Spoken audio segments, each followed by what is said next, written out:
What's in Donald Trump's summit agreement with Kim Jong-un, and what isn't? The U.S. president and North Korean dictator signed a historic document, but what does the Singapore agreement say? Here's the full text and what it means. Donald Trump and Kim Jong-un have signed a historic agreement after a summit the likes of which the world never thought it would see. The U.S. president appeared to use a pen inscribed in gold with his own signature after meeting the North Korean leader man-on-man in Singapore.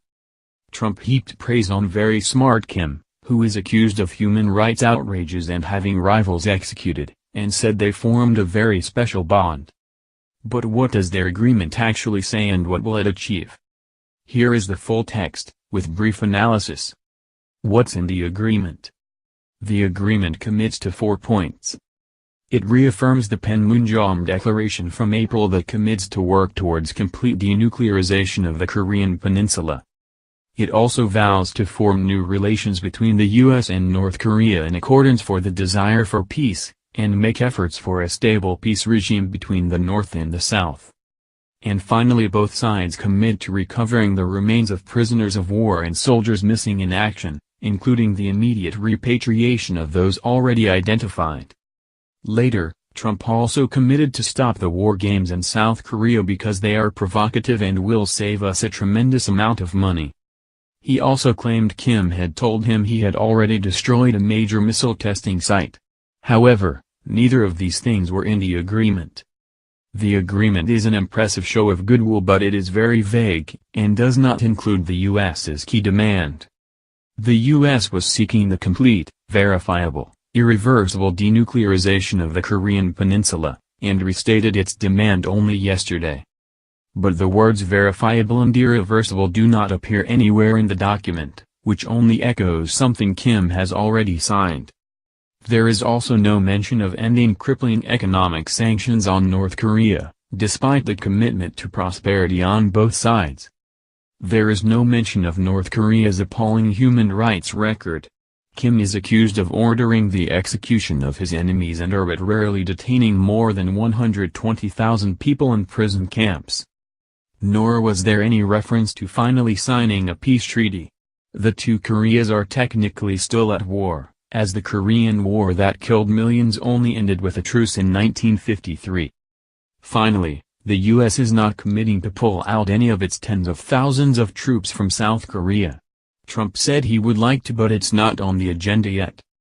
President Donald J. Trump of the United States of America and Chairman Kim Jong-un of the State Affairs Commission of the Democratic People's Republic of Korea, DPRK, held a first, historic summit in Singapore on June 12, 2018.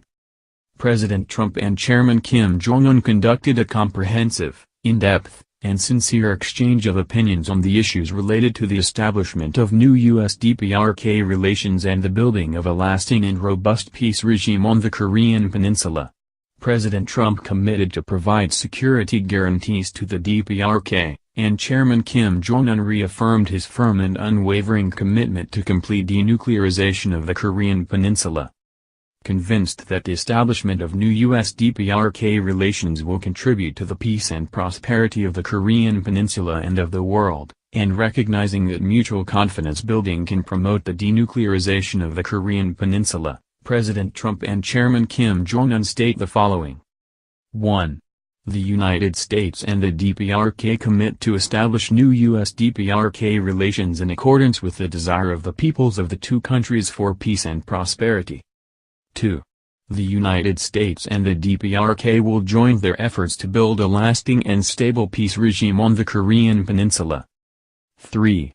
Reaffirming the April 27, 2018 Panmunjom Declaration, the DPRK commits to work towards complete denuclearization of the Korean Peninsula. 4. The United States and the DPRK commit to recovering POW/MIA remains, including the immediate repatriation of those already identified. Having acknowledged that the U.S.-DPRK summit, the first in history, was an epochal event of great significance and overcoming decades of tensions and hostilities between the two countries and for the opening of a new future, President Trump and Chairman Kim Jong-un commit to implement the stipulations in this joint statement fully and expeditiously.